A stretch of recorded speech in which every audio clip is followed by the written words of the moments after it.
My name is Kelli Dean, and I am the manager of the Outreach Services Department of the Lexington Public Library.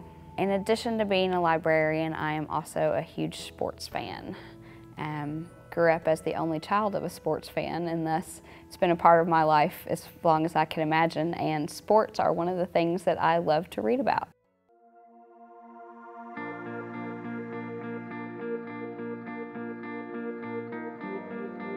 March 28th, 1992. Just about everybody in the state of Kentucky knows where they were. And Gene Wojciechowski, an ESPN commentator, knows exactly where he was. He just recently wrote the book, The Last Great Game, Duke versus Kentucky and the 2.1 seconds that changed basketball.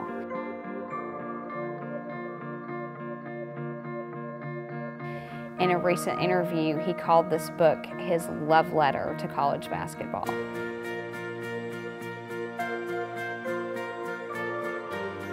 He was a reporter for the Los Angeles Times at the time.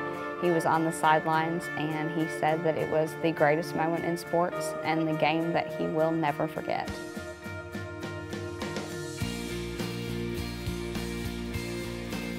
His account is written in commemoration of the 20th anniversary of that game, a game whose the clips of it we still see every year on the screen when the basketball tournament starts.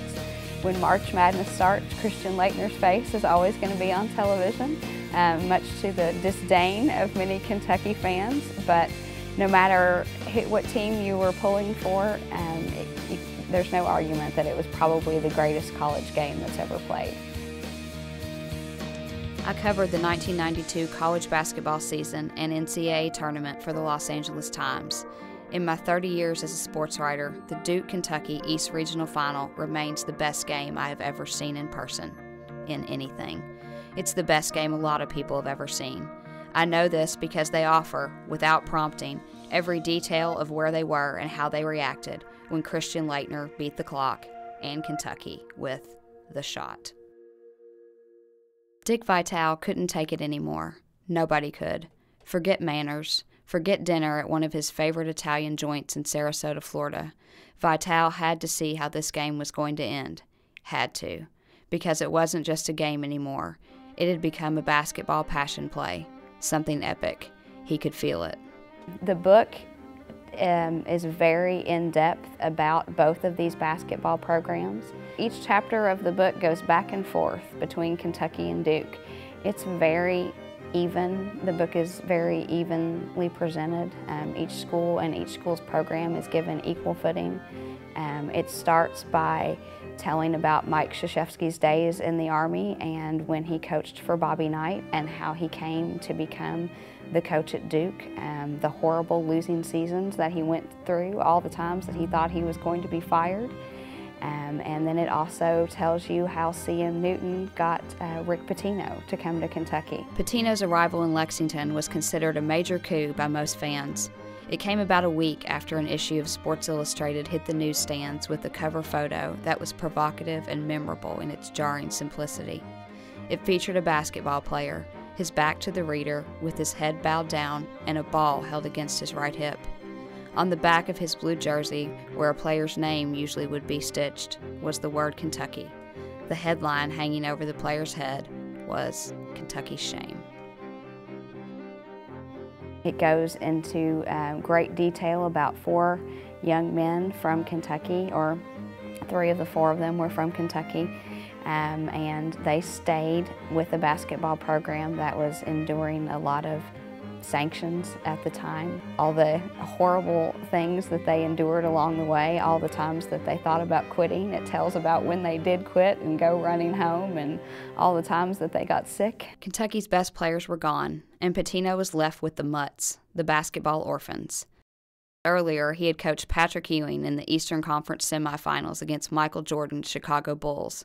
Now he oversaw a UK team, or what was left of it, which has 7 scholarship players.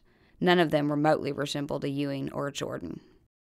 It's kind of like a thriller. One of the things that I remember most about the book is the shot, as we all know, at the end. And You heard Kaywood Letzford's commentary in 2.1 seconds. Christian Laettner puts the ball up, and then that chapter ends. And the next chapter talks about John Pelfrey and his parents and their purchase of tickets to go to the Final Four. So each chapter kind of leaves you hanging. As the game moved along, it started to creep into that moment where it felt like there was no crowd there, says Mashburn. Even though you had two great coaches in Krzyzewski and Pitino, they didn't interfere. It was almost like they were spectators until timeouts were called. It was the flawless pickup game. It answers the question, why didn't I put a man on the ball? Which is the question that every Kentuckian and most importantly, some of the coaches want an answer to. Laettner turned toward the basket. Pelfrey backed away. Feldhaus, at the last moment, made a tepid attempt to challenge the shot. Too late. The ball was out of Laettner's hands. Tom Clark saw the release and then stared at the clock. 0.2 seconds. The shot fell straight through. Kentucky fans probably will hope to get to the last page and hope that it turned out the wrong way. You hear about a lot of the Kentucky players who still to this day have not watched a replay of that game, so they say, and the mere mention of it brings tears in their eyes. Even though there's shirts around that say, "I still hate Laettner," and Kentuckians were taught to hate him, you kind of think, wow, you know, he's a pretty okay guy sometimes. You hate to say that, but you find out a lot about the personalities of the players and the coaches and the relationships. Any Kentuckian who loves sports and loves basketball the way we do should absolutely read and enjoy this book, no matter what the outcome. If you want, you can stop before the last chapter if you want, and you've still read a great book. Boston Globe columnist Bob Ryan scrawled a note on the back of the roster sheet he used to keep his play-by-play notes. As he walked by Ledford, Ryan held up the note. Best game ever? Ledford, still wearing his headset, nodded yes.